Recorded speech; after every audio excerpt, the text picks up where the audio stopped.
Hi, welcome back to another episode of Coldstream Rod Shop. In this week's video, my number one goal is to take the Roadster for a test drive with or without the upholstery fully done onto it, because at this point I've done everything we need to do to it to kind of go for the test drive. This particular car, as I've told you, or if you've been following, it's got a 272 Y block in it. 1956 vintage. It's not really high horsepower. We've got that connected to a Ford AOD transmission. So that's not the one with the electronic box. It's the one with the TV cable onto it. Engine was fully rebuilt at a well-known transmission shop here in Nova Scotia. I spoke to the gentleman that runs the place. I have everything adjusted the way that I need to adjust it to go for a test drive. One of the things with those AOD transmissions, if there's not enough pressure on that cable, potentially you can burn it out. But we've done all of our homework here. I've got a gauge set up on the test port and everything else, so we're ready to go for a drive here at some point in time, like in the next couple days. And then for the upholstery, the camera lady has solved the problem, or we think we've solved the problem on the density of the foam. We got a new plan. We'll step you through what we're going to do with that. But I'm going to take it for a test drive, either with an upholstered back or just a foam, but it's going on the road. Then on the 33 5-window coupe, we've got a bunch of things now. We've made a list of things we've got to do on that, so we'll start working on that one too. So anyways, follow along. So today we're going to start working on the 33 5-window coupe. I've unloaded some of the parts that came with it. We don't have everything. The owner just dropped off what he had. Like I said previously, we built the chassis. It was a rolling chassis set up for a Y-block Ford and a T5 transmission. All the brakes were run onto it. Everything was all basically ready to install the engine and the body. And I said before, this is a pretty sweet 33 5-window body. Probably not going to find another one like it that I've seen, either on Instagram or anywhere else. Usually you don't find them that you don't have to do any work on it. All the sills, all the quarter panels are all original. Bottom of the doors are original. There are no holes. There looks like there's some repairs have been made over time for one reason or another, but essentially it's all solid steel 33 Ford body. So the first thing I'm going to work on, the owner had taken us back and worked with a friend and did some wiring, and they were going to carry on with it, but decided to bring it to me to kind of, I guess, get it running as a patina car. So clutch is hooked up. I'm going to have to fix that bolt and maybe that tidy a few things up there, make it a little cleaner. But anyways, we'll tackle that. But the first thing I was asked to do is basically make a floor to cover the brake pedal, the transmission, and the tunnel and everything else. The other part about it is I'm not really to cut anything. He wants me to make a floor in as many pieces as I need to that will bolt into the original holes and stuff here on the floor. So my thought process is to basically make one piece going up to the left, one to the right, and then probably make a tunnel out of two pieces of sheet metal. But anyways, I've grabbed some cardboard here. I'm going to start making like a little template and see if I can do that. And we'll use all of the original bolt holes that we possibly can, so that if it needs to be taken out later, it can be taken out, and we're not modifying anything original here. So there's the first patch panel for the floor. Made it from a piece of cardboard template like you see there. Kind of put it in. It doesn't quite fit that great, but it gets you close. And then ultimately I made one and then had to remake it again, but that's part of the process. But what the goal was to use existing bolt holes in the frame and in the floor, not putting any new screw holes into it, or not to put any new holes into the floor or the firewall. So there were 3 screws along this side over by the A-pillar that took 12/24 screws.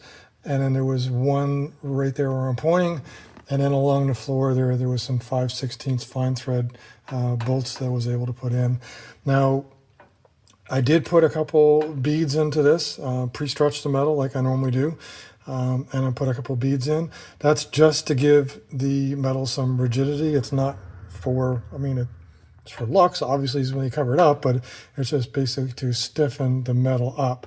I did use 18 gauge metal for it, so happy with it, happy with the way it looks and the way it functions. Now, I want to do this side here and cover the wiring up, but before I do this side of the floor, as you can see there, there's been a notch cut in the firewall. I'm going to have to box that in first, so I will square that up. I'll make a piece of sheet metal and I will weld it in place. But basically that was what the owner did in order to clear the distributor. This firewall was punched in at one point in time, more than likely for a small block Chevy, but the Y block has a distributor offset a little bit. So what he did, he cut this away. So what I'm going to do, since the previous modification was to cut it and bend this down, I'm going to cut this and bend this down and kind of make it more look like the original modification to the firewall. It's just that because the Y block distributor is offset to the side, we need a little more clearance on this side. So we'll work on that next. So initially I was going to make a patch, a brand new steel patch to fill in the pocket that was cut out in the firewall, but I actually found a piece that was cut out already and I was able to trim some of it off. Now it's not quite wide enough to fill the full gap around the distributor here, but I'm going to try and use as much of that as possible. Got a weld from the inside. Going to put something along the back of the distributor there so that I don't get any weld splatter in, around, or near it. And then for the side, I'm just going to have to get a nice piece of fresh metal and then weld that in place and make the best of it, because we don't have any more original metal. That's the way it looks right there before I start the welding. And there it is there on the inside. So fortunately, like I said, finding that original piece kind of helps keep some of the contours in the firewall and put some of the original metal back into it. So there's the finished patch on the firewall. Like if I were doing this normally with the body off, we would probably do a whole lot more finish, squared up, kind of nice welding. But the point of this particular project is basically to try and whatever modifications we have to make, we kind of keep it in tune to what the body was like. To the best of our knowledge, like I said, this body was hot rodded in the early 70s. Body's been sat that way since then. The original modifications along the wall were done. So what I was trying to do is we needed to make this wider, and I wanted to make it both sides kind of look the same. I'm going to go get some red oxide primer, which is what I think is on it right now. Some paint on stuff, and we'll paint touch that up and try and make it blend and just look like it was all done at the same time at one point in time. So anyways, the back piece is an original piece of metal. The little side piece here is a new piece of 18 gauge, and we kind of closed the hole up on the inside. Got to dress the welds up just a little bit, but not too much there. So there's the section that's welded in. Kind of trim across the bottom there. And then what I'll do next is I will make a panel for this side like that one before we start working on a tunnel. So making a little more progress on the 33 Ford floor. So working away on the second or third day at this, the passenger side panel, I've got it 90% fitted right now. It's pretty much the same as the driver's side. We're going into the same bolt holes into the floor. I'm missing a threaded insert for that last hole, so I'll have to fix that. And it looks as though I'm only going to be able to use one of the 1224 screws on the right hand side versus using 3 on the other. That's just the way it is. And then trying to accommodate where the owner is running the wires. So we've got a big notch up the top there to run the ground wire and the wires going to the front headlights. as well as the ignition wires there. Did a little bit different of a bead pattern.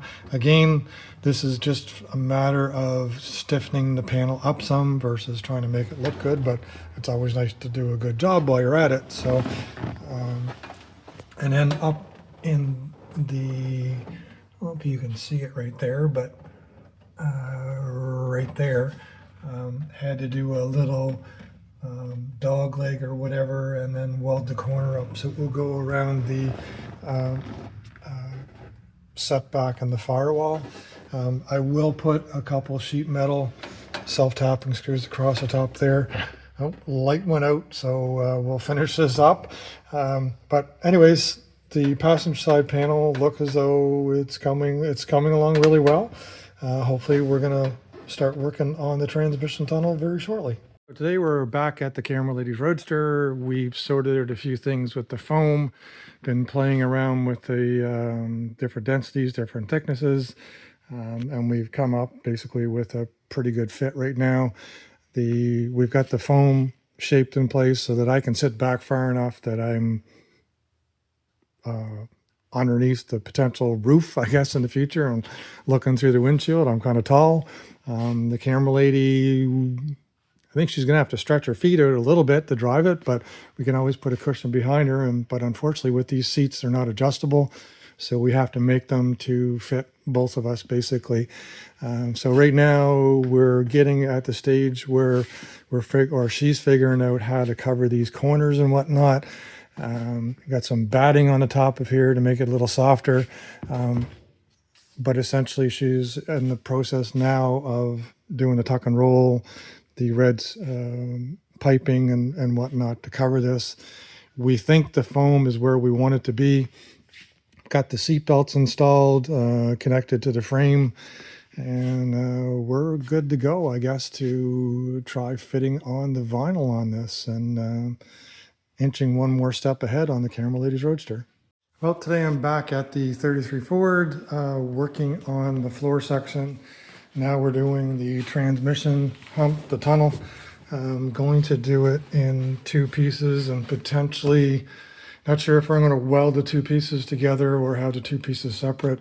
Owner wants all the stuff removable in case he has to work on the transmission stuff. But right now I went with as flat of the toe boards as we could. Did the same thing as before. Laid it out with a piece of cardboard with some masking tape. Transferred it over to a piece of 18 gauge and then basically bent and twisted the edges until we got her fitting in there. There's about a 1/2 inch clearance between the metal here and the back of the transmission, but you can still like basically stick your fingers through it. So that's good enough. Next up now, I've got to decide how I'm going to do the part over the transmission. I'm actually thinking about just doing a flat section back like this with sloping sides onto it, instead of doing like the rounded section like I normally do. The transmission's very flat, so we're going to try and keep 1/2 inch or more clearance between the sheet metal and the transmission, but try and take up as little interior space as possible. More than likely going to have to come back here a little bit in order to come down on the floor. That is an original bolt hole there, but it's I don't think that we can use it because the transmission is so close to it, but we'll see. I'm gonna, like I said, I'm gonna get a couple pieces of more rigid cardboard, cut something out, do some pieces for the side, and then again transfer that over to a piece of 18 gauge and hopefully come up with the rest of the transmission tunnel here. Well, here it is, the final reveal for the seat. Camera Lady did her thing, stitched up the material. We just finished stretching it all over the foam, stapling it to the plywood, setting it in place. Turned out really well. We really wanted to make sure that we got kind of a little bit of a roundness above the top of the body, plus fill in that contour along the back. Turned out really well as far as I'm concerned. It still is a little bit firm to sit into, but a little bit firm is better than super soft and bottoming it out. But now I guess that's all that's left, I guess, is to do the door panels, and like I said before, I needed a seat to do it to take it for a test drive. So test drive is up next.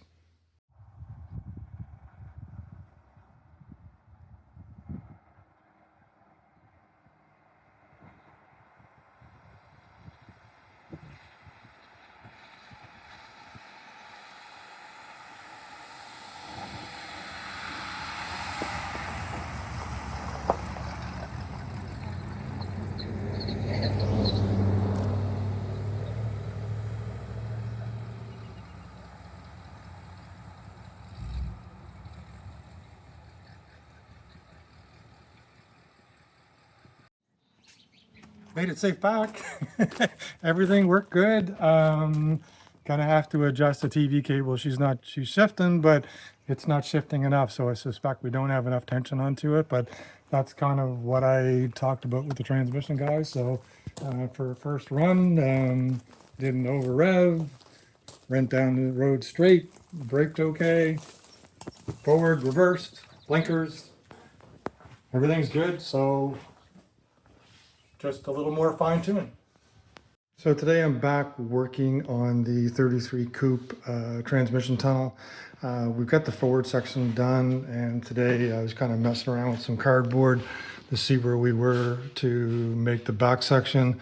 I can't really make it round without making too high, so I was trying to go into like a flat sloped kind of shape, something that can be screwed in, and again the owner wants me to be able to screw it in, screw it out, and take it off as a removable one. So cut pieces out with cardboard here. I'm kind of a little bit happy with it, but also I've got some interference problems on the other side over here. I don't like the clearance for the gas pedal because it looks as though it's going to interfere. So I think what I've got to do is take the basic design and see if, I'll try and not move the camera too much here.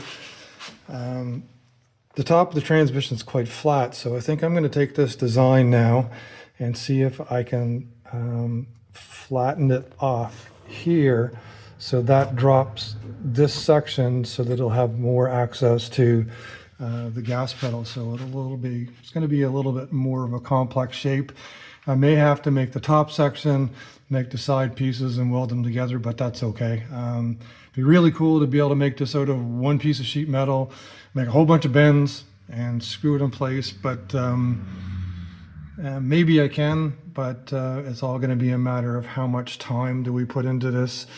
Need it functional, need it to go in and out, be practical as far as, what the expense is. And on top of all of that, we're going to be putting probably heat shield on top of all this in the carpet, so you're not going to see it. So even though I want to make this pretty, it really needs to be functional first and foremost. So anyways, next step is I'm going to pull that out and I'm going to see if I can level it off from here and go flat up against the forward section and see if I can get some more room for my foot on the gas pedal there without, ultimately we could probably, and I have done this before, take the gas pedal and I'll reshape it and lengthen it so it comes to one side. But right now my foot comes up against that corner and I'm not really liking that right now. So we'll pick away at this some more, and we're gonna get it right. Well, that's it for another week at Coldstream Rod Shop. This week's video, I spent quite a bit of time working on a tunnel here for the 33 Ford Coupe. I did it in cardboard instead of like the papery cardboard like the patterns before, because I really kind of have to get a better shape out of it. I'm going to continue working on that. We'll get that done probably, well, I will get it done next week. Just can't finish it off for this episode. And then the Camera Lady's Roadster, we got the seat done. We're very happy with that. Did a couple test drives back and forth up and down the road. We're happy with that. There was an issue with the AOD transmission shifting as far as the TV cable. I didn't go into that in great detail, but essentially we're running a 272 Y block. We've got an adapter to run a Ford AOD transmission, which is like a mechanical has a mechanical TV cable onto it that you have to adjust so it shifts properly. We followed the instructions with the low car stuff and contacted a local transmission shop here that rebuilt the engine. It gave me some good advice, and essentially we did get that tuned up after a few drives up and down the road. There's still a little bit more to do as far as shakedown goes. We've got to cycle it through a few heat cycles, tighten up all the hoses, make sure it's good for that. And of course, we've got to get the insurance and the plates and stuff onto it so that we can do a significantly longer run onto it. And yes, the camera lady is going to drive the camera lady's Roadster. So in the meantime, I'm just going to be the test pilot, so to speak, and make sure everything is running good like I do with all the other builds. And we'll carry on with that next week. But really, that's about it. We've got some, well, the significant thing, like I said, is that the car is running and stopping and all that good stuff. Got some work going on the 33 Ford Coupe. We actually have potentially another project lined up to come in. I'm hopeful that that will show up next week. I don't want to say what it is and jinx it, but another interesting project for us, a little bit different than what we've done before. So hopefully next week or the following week we can show you that. But still lots going on at Coldstream Rod Shop. That's it. Run out of time this week. So camera lady's going to make a video. This is the end. Join us next week. See what we're up to. Everybody take care. Please like, share, tag, and subscribe. Everybody have a great week.